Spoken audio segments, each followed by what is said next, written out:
कहानी देवदास। एयरपोर्ट पहुंचते ही मैं बेंगलोर जाने वाले यात्रियों की लाइन में लग गया था। वैसे तो पहले भी बेंगलोर बहुत बार हो आया हूं, लेकिन इस बार का उत्साह अलग ही था। मेरे कॉलेज के दोस्त चिराग की शादी थी। उम्मीद थी इस बहाने कॉलेज के बाकी दोस्त भी मिल जाएंगे, अच्छा खासा रियूनियन हो जाएगा। पर यह रियूनियन एयरपोर्ट से ही आरंभ हो जाएगा ऐसी उम्मीद नहीं थी। मुझे लाइन में खड़े हुए अभी 5 मिनट ही हुए थे कि मेरा ध्यान अपने से 2 नंबर आगे खड़ी सहयात्री पर गया। लंबे बाल, लंबा कद, गोरी बाहों वाली वह लड़की पीछे से बिल्कुल निकिता लग रही थी। निकिता मेरी कॉलेज की सहपाठी, मेरी एक्स गर्लफ्रेंड हो ना हो ये भी जरूर शादी में ही शामिल होने जा रही होगी। चिराग हमारा कॉमन फ्रेंड था और उसकी मंगेतर निकिता की बेस्ट फ्रेंड थी। मैं उसके ख्यालों में डूबा रह गया और वह घूमकर मेरे पास से बोर्डिंग पास झुलाती गुजर गई। 100% वही थी। उसका रंग पहले से और भी निखर आया था। महंगे चश्मे और कपड़ों में वह भला की आकर्षक लग रही थी। या तो उसने मुझे नहीं देखा और पहचाना था, या फिर देखकर भी उपेक्षित छोड़ देना बेहतर समझा था। लाइन में आगे खिसकते मेरे कदम अतीत में खिसकते जा रहे मेरे मन को साथ घसीट पाने में असमर्थ थे। 4 साल गुजर चुके थे, पर कॉलेज में दोस्तों के साथ गुजरा समय इतना जीवन था कि आज भी आंखों के सम्मुख एक एक पल सजीव हो उठा था। निकिता मेरी गर्लफ्रेंड कब और कैसे बनी मुझे ध्यान नहीं, क्योंकि तब आधुनिक कपड़े, गॉगल्स, बाइक की तरह गर्लफ्रेंड रखना भी एक स्टेटस सिंबल था। साथ घूमने फिरने, दोस्तों को दिखाने के लिए एक गर्लफ्रेंड होना जरूरी था।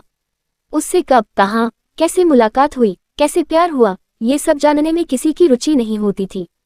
निकिता चूंकि मेरे दोस्त की गर्लफ्रेंड की दोस्त थी, इसलिए जब चिराग और उसकी गर्लफ्रेंड साथ समय गुजारते तो हमें मजबूरन साथ होना पड़ता और धीरे धीरे यही साथ हमें भाने लगा था।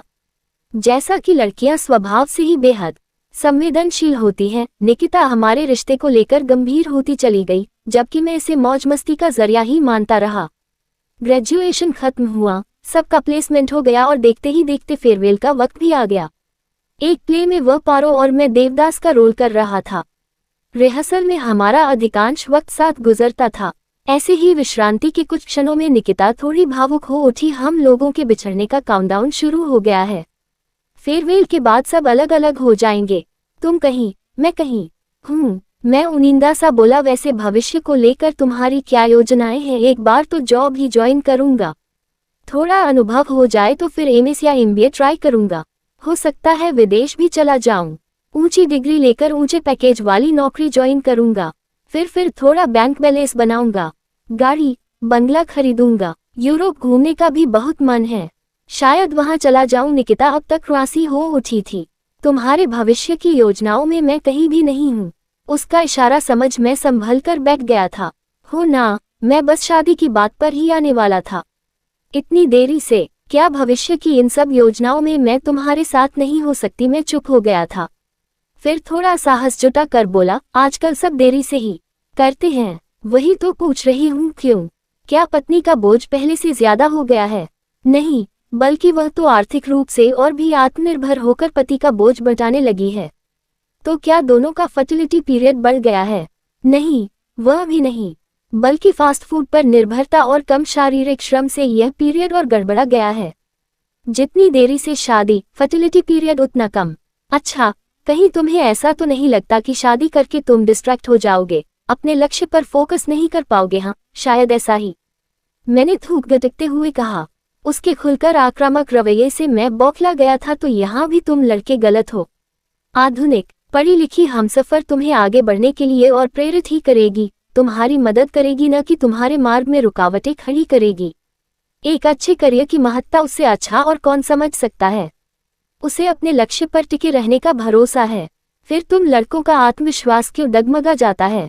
आज की कामकाजी युवती 2 मोर्चे संभालने का बलबूता रखती है।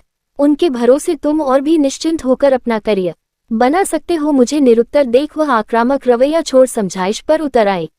देखो जय, हर काम का एक उपयुक्त वक्त होता है, और यदि कोई विशेष मजबूरी न हो तो वह काम वक्त रहते पूरा कर लेना चाहिए। हमारे पेरेंट्स की भी कुछ जिम्मेदारियां होती हैं, कुछ अरमान होते हैं, और हमें कोई अधिकार नहीं बनता कि हम बेवजह उनके अरमानों का गला घोंटे। लेकिन इन सब के लिए शादी ही क्यों? हम लिव इन में रहकर भी तो ये सब कर सकते हैं। एक दूसरे के प्रेरक और मददगार बने रह सकते हैं। मैं अब निर्लजता और ढिठाई पर उतर आया था, लेकिन निकिता सन रह गई थी। उसे मुझसे ऐसे प्रस्ताव की उम्मीद कतई नहीं थी। तुम इतने असंस्कारी कैसे हो सकते हो? उसकी आंखों में आंसू थे। शायद उसे गहरा धक्का लगा था। दोस्त रिहर्सल के लिए बुलाने आ गए तो हमारा वार्तालाप अधूरा रह गया था। अधूरा कहना शायद गलत होगा, क्योंकि निकिता की ओर से वार्तालाप वहीं उसी क्षण हमेशा के लिए थम गया था। उसने एक कभी न टूटने वाली चुप्पी साध ली थी। मैं अपने प्रस्ताव पर शर्मिंदा था, लेकिन कुछ भी कहने करने का साहस नहीं जुटा पा रहा था और इसी ऊहापोह में फेयरवेल के बाद सब अपने अपने रास्ते चले गए थे। इस बीच मैंने पोस्ट ग्रेजुएशन और फिर नौकरी भी ज्वाइन कर ली थी। घर वालों की ओर से शादी का दबाव बढ़ता जा रहा था, लेकिन मेरा अपराधबोधग्रस्त मन इसके लिए तैयार नहीं हो पा रहा था। आज एयरपोर्ट पर निकिता को देखकर यह अपराधबोध एक बार फिर कसक उठा था। पीछे से किसी ने हिलाया तो मेरी चेतना लौटी। मेरा नंबर आ चुका था। सारी औपचारिकताओं से निपटते मेरी आंखें निकिता को ही खोजती रहीं। यात्रियों के रैले में वह जाने कहाँ गुम हो गई थी या जानबूझकर मुझसे छुप रही थी। पूरे रास्ते में उसी के बारे में सोचता रहा।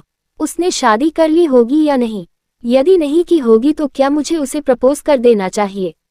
खैर, बंगलो और शादी में तो मुलाकात हो ही जाएगी, पर मुलाकात हुई भी और नहीं भी, क्योंकि शादी में जितनी बार भी हम आमने सामने हुए निकिता बहाना बनाकर इधर उधर हो ली।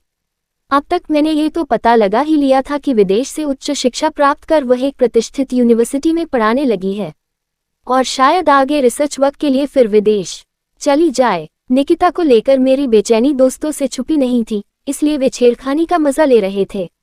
बेटा, अब तो तू सारी जिंदगी देवदास बनकर ही घूम। ये चिड़िया तो आजकल में फिर से विदेश फुर होने वाली है। पर मैं हार मानने वाला नहीं था। मौका देखकर एकांत में मैंने निकिता के सम्मुख शादी का प्रस्ताव रख ही दिया। जैसी कि उम्मीद थी वह शेरनी की तरह बिफर गई। आपको क्या उम्मीद थी देवबाबू की मैं पारो बनकर सारी उम्र आपके नाम का दिया जलाकर आपका इंतजार करती रहूंगी?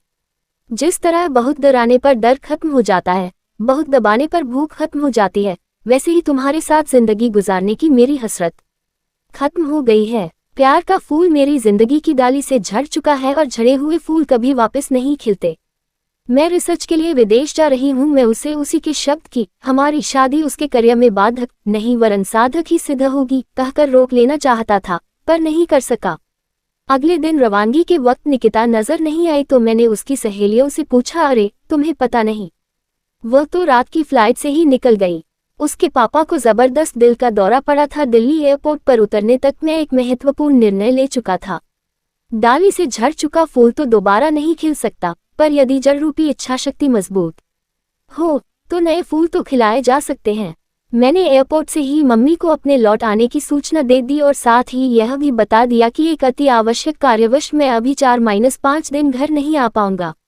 बिना किसी पूर्व सूचना के मैं हॉस्पिटल पहुंच गया और सारी जिम्मेदारियां ऐसे संभाल ली मानो ये सब करना मेरा हक है।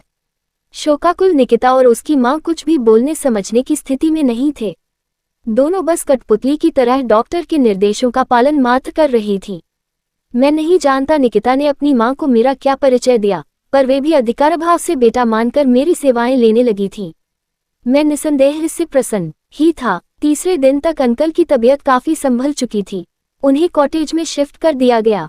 निकिता ने मुझे जबरन घर भेज दिया। चिंतित मम्मी पापा को मैंने सब बता दिया। उन्होंने मुझे हौसला बंधाया। मैं शाम तक तरोताजा होकर फिर से हॉस्पिटल पहुंच गया था। 3 सदस्यों का पूरा परिवार किसी गहन विचार विमर्श में उलझा हुआ था। निकिता ने उन्हें शायद मेरे बारे में सब कुछ बता दिया था, क्योंकि दोनों की नजरों में मेरे लिए सम्मान और कृतज्ञता के भाव थे। बेटा, अब तो तुम ही इसे मना सकते हो। अगले सप्ताह इसे रिसर्च के लिए विदेश रवाना होना है। इसका इतना बड़ा सपना साकार होने जा रहा है और यह जाने से मना कर रही है। मैं अब बिल्कुल ठीक हूँ। अंकल बोले, ऐसी हालत में यहाँ कौन संभालेगा आपको? मेरे सिवाय कौन है आपका? मैं हूँ न, मैं संभालूंगा मिस्टर जय। मैंने आपको अभी यह अधिकार नहीं दिया है। निकिता का स्वर फिर से तिक्त हो गया था। अब बस भी कर बेटी, बात को रबड़ की तरह खींचने में किसी का भला नहीं है। आंटी बोल उठी, हाँ बेटी, मेरा भी यही कहना है। तुम दोनों आपस में सलाह कर इस झगड़े को अब यही खत्म कर दो। उनके इशारे पर हम टहलते हुए बाहर निकल आए थे। तुमने तो मेरे पापा मम्मी को भी अपने वश में कर लिया है। निकिता ने बनावटी उलाहना दिया भी से मतलब। निकिता शर्मा गई तो अपनी जीत पर मेरा चेहरा प्रसन्नता से खिल उठा। आखिर मैं डाली पर फिर से फूल में कामयाब हो ही गया था। अपनी मूंछों पर ताव देते हुए मैं बोल उठा, यह आज का देवदास है मैडम। मरने में नहीं, लड़ने में विश्वास रखता है।